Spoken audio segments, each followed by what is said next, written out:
가는데 하나님의 사자들이 그를 만난지라. 야곱이 그들을 볼 때에 이르기를 이는 하나님의 군대라 하고 그 땅 이름을 마하나임이라고 하였더라. 야곱이 세일 땅 에돔 들에 있는 형 에서에게로 자기보다 앞서 사자들을 보내며 그들에게 명령하되 너희는 내 주 에서에게 이같이 말하라. 주의 종 야곱이 이같이 말하기를 내가 라반과 함께 거류하며 지금까지 머물러 있었사오며 내게 소와 나귀와 양떼와 노비가 있으므로 사람을 보내어 내 주께 알리고 내 주께 은혜 받기를 원하나이다 하라 하였더니 사자들이 야곱에게 돌아와 이르되 우리가 주의 형 에서에게 즉 그가 400명을 거느리고 주인을 만나려고 오더이다. 야곱이 심히 두렵고 답답하여 자기와 함께한 동행자와 양과 소와 낙타를 두 대로 나누고 이르되 에서가 와서 한 떼를 치면 남은 한 떼는 피하리라 하고 야곱이 또 이르되 내 주부 아브라함의 하나님 내 아버지 이삭의 하나님 여호와여 주께서 전에 내게 명하시기를 내 고향 내 족속에게로 돌아가라 내가 내게 은혜를 베푸리라 하셨나이다. 나는 주께서 주의 종에게 베푸신 모든 은총과 모든 진실하심을 조금도 감당할 수 없사오나 내가 내 지팡이만 가지고 흐름을 건넜더니 지금은 두 때나 이루었나이다. 내가 주께 간구하오니 내 형의 손에서 에서의 손에서 나를 건져내시옵소서. 내가 그를 두려워함은 그가 와서 나와 내 처자를 칠까 겁이 나기 때문이다. 주께서 말씀하시기를 내가 반드시 내게 은혜를 베풀어 내 시로 바다와 셀 수 없는 모래와 같이 많게 하리라 하셨나이다. 아멘. 이제 드디어 에서와 야곱이 만나는 것입니다. 그런데 야곱은 그 형 에서를 매우 두려워합니다. 그래서 오늘 제목이 에서를 두려워하다라는 제목으로 말씀을 드리려고 합니다. 야곱은 형 에서를 향한 두려움과 갈등을 갖고 있었습니다. 이 갈등과 두려움과 미움의 관계를 해결하기 전에는 야곱의 마음에 평강이 있을 수가 없었습니다. 저는 이 여름이 다 지나가기 전에 여러분이 관계의 어려움이 해결되기를 간절히 축복합니다. 갈등을 가지고 풍성한 열매를 맞지 마십시오. 하나님께서 특별한 뜻이 있어서 회개와 용서에 대한 말씀을 오늘 저는 주셨다고 생각합니다. 야곱이 외삼촌인 장인 라반의 집에서 살았던 20년은 갈등의 세월이었습니다. 그는 가까스로 외삼촌 집에서 도망치다시피 그렇게 나왔습니다. 그러나 라반에게 추격을 당해서 그와 다시 만나는 난처한 상황이 되었습니다. 이 와중에 라반이 야곱을 해치려고 했습니다. 하나님은 야곱을 사랑하셨기 때문에 이 상황에 개입하셔서 덕분에 야곱은 어려움을 모면하게 되었습니다. 드디어 하나님의 도움으로 야곱은 처자식과 재산을 모두 이끌고 그토록 그리워하던 아버지 집으로 돌아가는 여정에 오르게 됩니다. 그러나 그토록 그리웠던 고향 땅이었지만 그곳으로 가는 것이 그리 즐겁지만 않았다는 것이죠. 멀리서 있었을 때는 그립기만 했던 아버지 집에 가까이 가면 갈수록 그런 두려움을 떨쳐버릴 수가 없었습니다. 심지어는 절망마저 느낄 정도의 상황이 되어버렸다는 것이죠. 왜냐하면 20년 전 아버지 집을 떠날 때 형에게 사기를 쳐서 장자권을 빼앗은 사건을 저질렀기 때문입니다. 그래서 야곱이 집으로 돌아오고자 했을 때 제일 마음에 걸렸던 그것은 형 에서였습니다. 에서는 야곱에 대한 분노를 품고 그를 죽이려고 했었습니다. 야곱이 집에서 도망칠 때 어머니 리브가는 내 형 에서가 너를 죽이려고 하니 나는 두 아들을 한 날에 이룰 수 없다. 그러니 너는 도망가라 라고 일러주었습니다. 그리고 리브가는 에서의 화가 풀리면 야곱이 집으로 돌아오도록 조치하겠다고 말했습니다. 그러나 야곱이 스스로 고향으로 돌아가겠다고 결단하고 라반의 집을 떠날 때에 이르러서는 리브가에게는 아직도 끝내 아무런 소식이 없었다는 것이죠. 리브가로부터는 아무 소식이 없었다는 이야기는 형 에서가 아직 마음이 풀리지 않았고 계속해서 동생에 대한 감정이 나빴다는 것을 또한 의미하기도 한다는 것이죠. 야곱은 이미 라반의 집으로 돌아갈 수 없는 상황입니다. 어렵게 라반의 집을 떠나왔지만 라반과 계약을 맺어서 서로의 땅을 침범하지 않겠다고 약속한 상황이었기 때문이죠. 더구나 하나님께서는 야곱에게 아버지 집으로 돌아가라고 명령을 내리셨기 때문에 야곱은 어쩔 수 없이 아버지 집으로 돌아가야만 했습니다. 그런데 그곳에는 무서운 형이 기다리고 있었기 때문에 야곱은 심각한 고민을 하지 않을 수가 없었습니다. 사실 이러한 갈등은 우리 가족들과 형제들 사이에서도 또 직장 생활에서도 늘 있습니다. 겉으로는 서로가 다 편해 보이면서도 속으로는 갈등과 증오가 끓고 있다는 것이죠. 가족이란 서로 보지 않을 수 없고 헤어질 수도 없는 사이입니다. 그렇지만 가족들이 서로 사랑하지 않을 뿐만 아니라 복수하고 싶어하는 경우도 우리는 볼 수 있다는 것이죠. 돌아온 탕자가 이런 맥락에서 이해할 수 있다는 것입니다. 아버지의 재산을 가지고 집을 떠난 탕자, 그는 아버지의 집을 떠나서 아버지의 간섭을 피하면 행복해지리라고 생각했습니다. 또 돈이 있으므로 행복해지리라고 생각했다는 것이죠. 그러나 막상 아버지 집을 떠나 멀리 떠나서 돈을 다 쓰고 나자 불행이 시작되었습니다. 그는 돼지 7일가 되어 돼지밥을 먹고 살아야 하는 신세가 되었을 때야 비로소 후회하며 아버지의 집을 그리워하기 시작했습니다. 그는 아버지 집에는 돌아가고 싶지만 아버지가 용서하시고 받아들여 주실 것인가 고민했다는 것이죠. 그래서 아버지의 아들로서가 아니라 품꾼으로 받아들일지라도 돌아가야 하겠다고 집으로 돌아갈 결심을 한다는 것이죠. 아마도 그는 아버지 집으로 돌아가는 한 걸음 한 걸음이 불안해했을 것입니다. 지금 야곱의 마음이 바로 그렇다는 것이죠. 야곱에게는 갈등이 많습니다. 그는 이 갈등을 해결하지 않으면 결코 행복해야 할 수가 없다는 것이죠. 인간관계의 갈등을 가지고서 돈도 명예도 소용이 없다는 것이죠. 친구도 부모도 형제 사이에 갈등이 풀리지 않으면 아무런 소용이 없다는 것입니다. 사랑하는 여러분, 이런 의미에서 우리에게 중요한 메시지로 화해를 생각하며 이 여름이 다 지나가기 전에 여러분 안에 모든 갈등과 모든 미움과 화해되지 않는 것이 예수의 이름으로 모두 풀어지기를 간절히 원합니다. 이 갈등이 다 풀어지게 해달라고 기도하십시오. 그리고 갈등 관계에 있는 이들을 찾아가십시오. 야곱은 이런 갈등이 있었기 때문에 아버지 집으로 돌아가는 길이 한편으로 즐겁지만 또 한편으로는 너무나도 두려웠다는 것이죠. 1절과 2절 함께 보겠습니다. 시작. 야곱이 길을 가는데 하나님의 사자들이 그를 만난지라. 야곱이 그들을 볼 때 이르기를 이는 하나님의 군대라 하고 그 땅의 이름을 마하나임이라고 하였더라. 하나님은 언제나 야곱보다 한 걸음 앞서 가십니다. 야곱이 하나님을 사랑한 것보다 하나님이 야곱을 더 사랑하셨습니다. 야곱이 썩 착한 일도 없고 썩 잘한 일도 없고 야곱이 하나님의 마음에 들게 처신한 것도 아닌데 하나님은 야곱을 무조건적으로 사랑하셨다는 것입니다. 야곱이 위기에 처해 있을 때도 라반의 꿈에 나타나서 야곱을 도우셨습니다.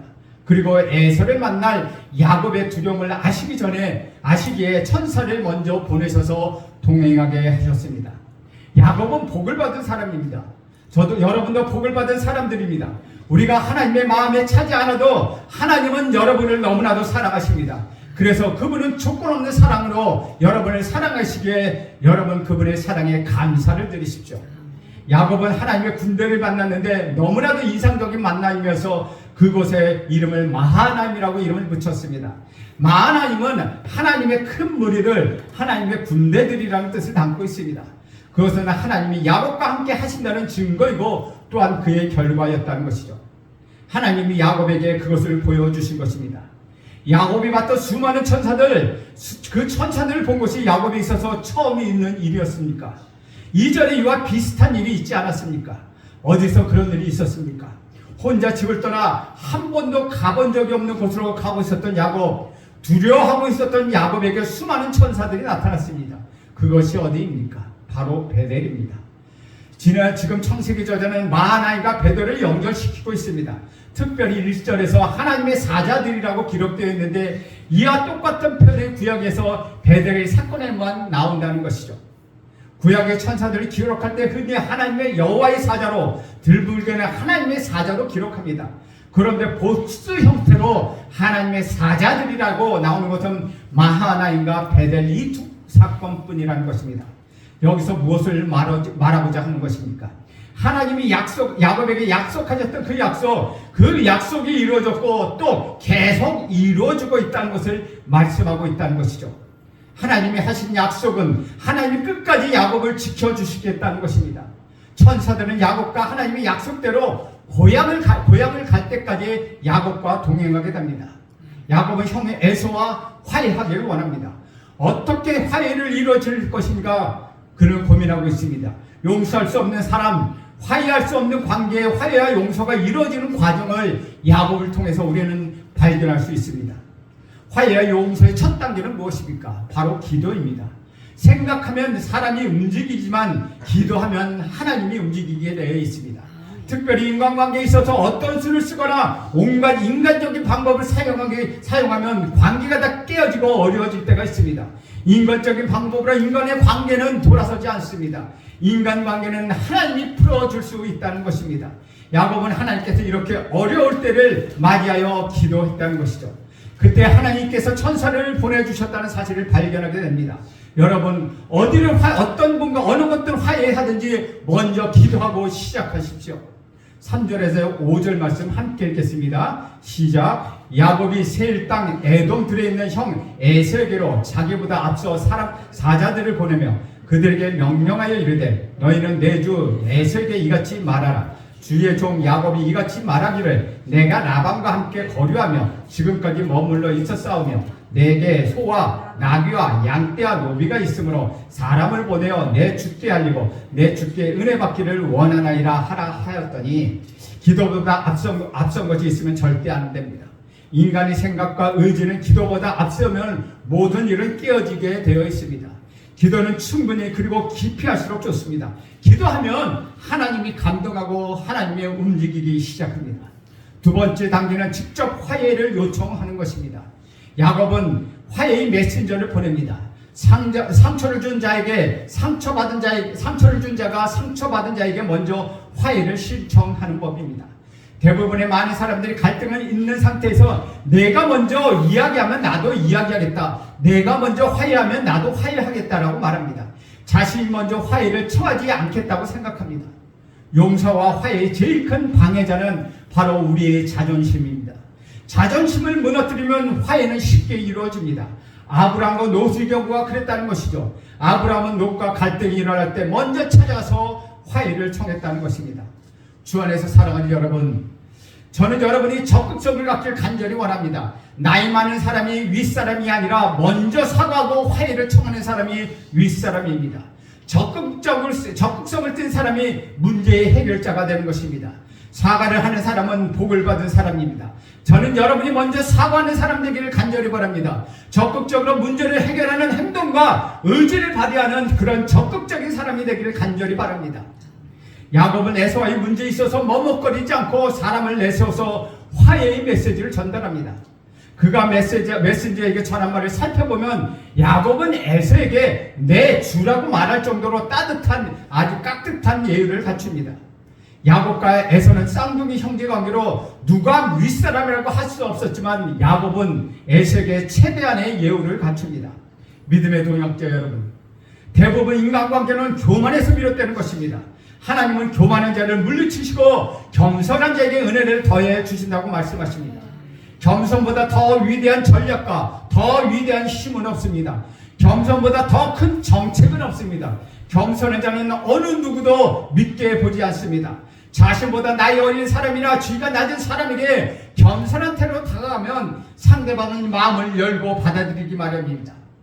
우리가 하는 말에 논리가 없고 정의가 없어서 상대방이 듣지 않는 것이 아니라 우리의 태도가 너무나 교만하고 너무나 오만하기 때문에 받아들이지 않는다는 것이죠. 겸손하면 틀린 이야기도 받아들이고 교만하고 오만하면 맞는 이야기도 받아들이지 않는다는 것입니다. 화해자가 되고 싶으면 말을 거칠고 오만하고 명령하지 하지 마십시오. 남을 지배하듯이 그렇게 말하지 마십시오. 겸손하게 말하는 것부터 화해는 시작되는 것입니다. 야곱은 메신저를 보내고 예우를 갖춘 것과 함께 또 다른 화해의 단계를 보여주고 있습니다. 5절을 보면 야곱은 자신에게 재산이 있다는 것을 말합니다. 이런 말을 한 이유는 에서에게 신세를 지려 하는 것이 아님을 밝히고 있다는 것이죠.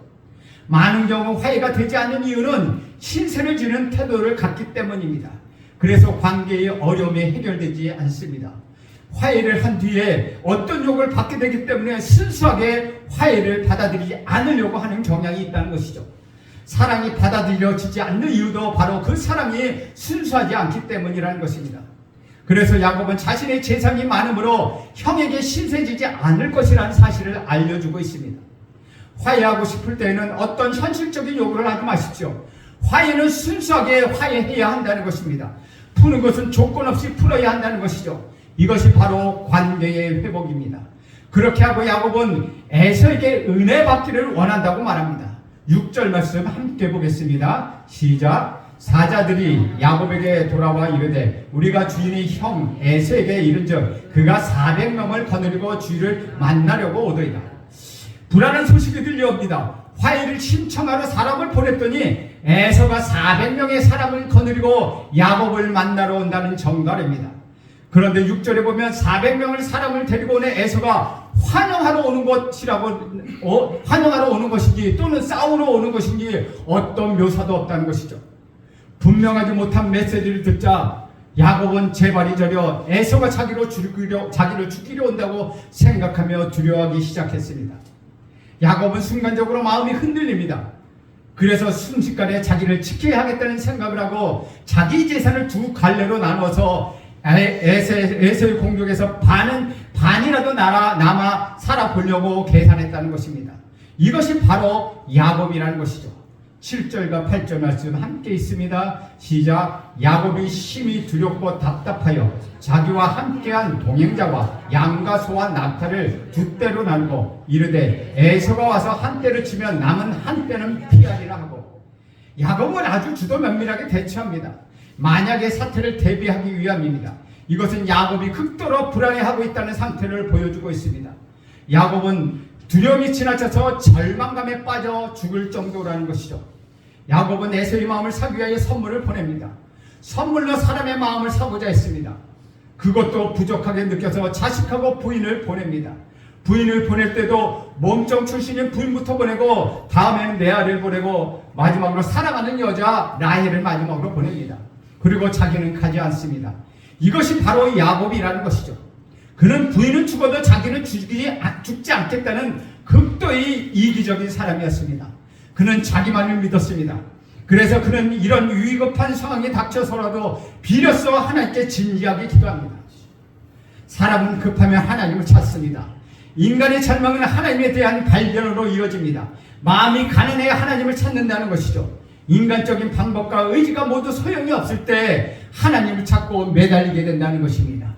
9절 말씀 함께 봅니다. 시작. 야곱이 또 이르되 내 조부 아브라함의 하나님 내 아버지 이삭의 하나님 여호와여 주께서 전에 내게 명하시기를 내 고향 내 족속에게로 돌아가라 내가 네게 은혜를 베풀이라 하셨나이다.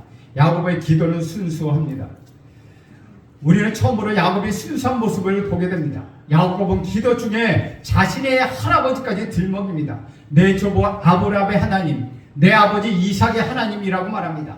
그런데 자기 하나님은 없습니다. 그는 조부와 아브라함의 하나님까지 찾을 만큼 그렇게 다급했다는 것입니다. 그러나 그의 모습은 귀여워 보이기만큼 순수합니다. 그는 너무나 당황하고 힘이 들었던 것이죠. 사실 하나님에 대한 자신의 믿음 별로 대단치 않았다는 것입니다. 이때까지만 해도 하나님과 야곱의 관계는 하나님이 일방적으로 야곱을 돌보셨지 야곱이 하나님을 찾는 법은 없었습니다. 그러니까 나의 하나님이란 말을 하지 못했다는 것이죠. 그러나 그런 식으로나마 하나님을 찾으니 참으로 다행입니다. 저의 경우를 생각해보면 저희 어머니의 기도와 신앙이 저에게 많은 도움을 주었습니다. 제가 누리고 있는 것도 먼저 저희 어머니의 기도의 덕분인 것 같습니다. 이처럼 중보기도는 매우 중요합니다. 그런데 이런 경우가 참으로 많습니다. 부인은 신실한데 남편은 별로 믿음이 없어 부인은 남편을 위하여 많이 기도합니다. 그런데 그 기도는 남편에게 큰 도움이 된다는 것이죠. 친구의 기도도 마찬가지라는 것입니다. 야곱이 하나님을 부른 뒤에 하나님의 약속을 붙잡습니다. 이것이 하나님의 약점입니다. 그는 고향으로 돌아갈 때 지켜주시라고 했던 하나님의 약속을 붙잡습니다. 야곱은 참 약속 바른 사람입니다. 그런데 이렇게 요구하고 싶어도 성경을 읽지 않으면 약속이 어디 있는지 모르니 약속을 붙잡을 수가 없다는 것입니다. 그래서 성경을 많이 읽고 기도를 많이 해야 한다는 것이죠. 이런 것들을 알게 되는 것이 성경을 읽는 즐거움이라는 것입니다. 성경을 보면 하나님의 약속을 붙잡고 하나님께 요구하시죠. 그러면 하나님께서 응답하실 것입니다. 10절 말씀 함께 읽겠습니다. 시작. 나는 주께서 주의 종에게 베푸신 모든 은총과 모든 진실하심을 조금 더 감당할 수 없사오니 내가 내 지팡이만 가지고 이 요나를 건넜더니 지금은 두 때나 이루었나이다. 야곱은 자신의 무능력함을 고백합니다. 그리고는 하나님께 손을 내밀고 도움을 요청합니다. 야곱은 하나님께 나갈 때 나는 무익하고 감당할 수 없는 사람입니다. 하나님 나를 도와주시지 않으면 나는 아무것도 할 수 없는 사람입니다. 라고 지금 기도하고 있다는 것이죠. 다음으로 야곱은 하나님 베풀어 주신 복을 기억합니다. 하나님이 여러분에게 주신 은혜를 기억하고 여러분 그것을 붙잡으십시오. 야곱은 여기서 네 가지를 붙잡았습니다. 먼저 그는 하나님을 부르고 하나님의 약속을 붙잡았습니다. 그리고 자신이 무능한 사람임을 고백하고 자신에게 부어주신 하나님의 은혜를 기억합니다.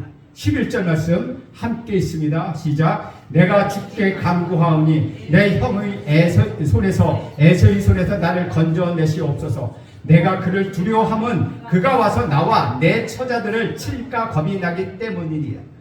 야곱은 자신의 현실의 문제를 솔직하게 내어놓았습니다.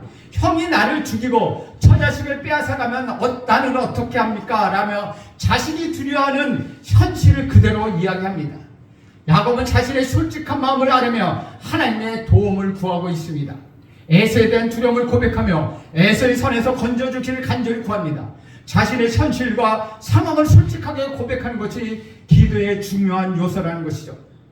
하나님 앞에서 아닌 척 괜찮은 척하는 것이 아니라 하나님 앞에서 있는 모습 그대로 나가서 그분 앞에 나의 어려움을 다 토로하는 것, 그것이 기도의 특권이라는 것이죠. 하나님 앞에 나갈 때 여러분 절대로 가면을 쓰지 마십시오. 하나님 앞에 나갈 때는 순수한 마음으로 현실과 상황을 그대로 솔직하게 고백하십시오. 12절 말씀 함께 봅니다. 시작. 주께서 말씀하시기를 내가 반드시 네게 은혜를 베풀어 내 시로 바다에 셀 수 없는 모래와 같이 많게 하리라 하셨나이다. 그는 하나님의 도움을 되새기며 기도를 시작합니다. 하나님의 약속을 거듭 언급하며 하나님께서 하셨던 그 약속을 꼭 지켜주셔야 합니다 라고 간접적인 압력을 가하고 있다는 것이죠. 사실 가장 능력 있는 기도는 하나님이 우리에게 이미 허락하신 약속의 말씀으로 그분을 꼼짝 못하게 묶는 방법입니다. 기도가 끝나자마자 하나님은 말씀하십니다. 내 형을 두려워하지 말라. 내가 내게 큰 은혜를 베풀어 주겠다. 이것이 약속의 축복이었습니다. 우리 예수님도 말씀하십니다. 누구든지 너희에게 허물이 있거든 70번씩 7번이라도 용서하라. 예물을 제단에 드리다가 거기서 내 형제가 원망을 들을 만한 일이 있는 줄 생각나거든 예물을 제단 앞에 두고 먼저 가서 형제와 화목하고 그 후에 와서 예물을 드리라고 우리 예수님은 말씀하십니다. 사랑하는 여러분, 우리 하나님은 기도하면 응답해 주시는 그런 하나님임을 기억하십시오. 산다는 것이 두렵고 미래를 불안하면 하나님께 나가십시오. 야곱처럼 여러분 기도하십시오. 약속의 말씀을 붙잡으십시오. 죽은 자가 아닌 산자의 하나님을 붙잡고 여러분의 무능함을 고백하며 하나님의 축복을 기억하십시오. 그러면 하나님은 말씀하십니다. 내가 네게 큰 은혜를 베풀이라. 오늘 본문에서 무엇이 제일 중요합니까? 시작은 누구입니까? 야곱입니까? 아니면 하나님입니까? 하나님이 무엇을 하셨습니까? 하나님은 하나님의 마하나임, 하나님의 큰 무리를 야곱에게 보내셔서 그를 만나게 하셨습니다. 그리고 하나님은 야곱과 함께 하시는 야곱의 마하네 큰 무리를 이루게 하셨습니다. 그리고 그는 천사들이 큰 무리를 보았고 자기가 갖고 있는 큰 양떼들을 보았으니 그는 두 개의 마하네를 보았습니다. 그래서 두 개의 마하네를 보았기 때문에 마하네의 복수인 그것을 마하나임이라고 부르게 되었다는 것이죠. 그 모든 일 가운데 이 일을 이루시는 분은 하나님이라는 것입니다. 하나님은 천사들의 군대들을 보내주셨을 뿐만 아니라 맨손으로 요단을 건너갔던 야곱에게 큰 양떼를 이루는 양떼들을 보여주시는 두 마하네를 야곱에게 보여주셨다는 것이죠. 이러한 모든 일들이 이루어가신 분, 그분이 우리의 하나님이십니다. 우리가 만나는 어려운 일들, 그 어려운 상황을 이겨낼 수 있는 힘의 원천은 우리에게 있는 것이 아닙니다. 바로 하나님에게 있습니다. 나를 생각하기 전에 먼저 하나님을 생각하십시오. 나 중심의 생각에서 하나님의 중심의 생각으로 여러분의 생각을 바꾸십시오. 그러면 하나님은 변하지 않으시기에 지금까지 우리에게 은혜를 베풀어 주실 것처럼 앞으로도 그렇게 여러분에게 은혜를 베풀어 주실 것입니다. 하나님은 신실하신 약속을 지키시는 신실하신 하나님이십니다. 여러분의 삶은 여러분의 가정을, 여러분의 자녀들을 인도해 주실 것입니다.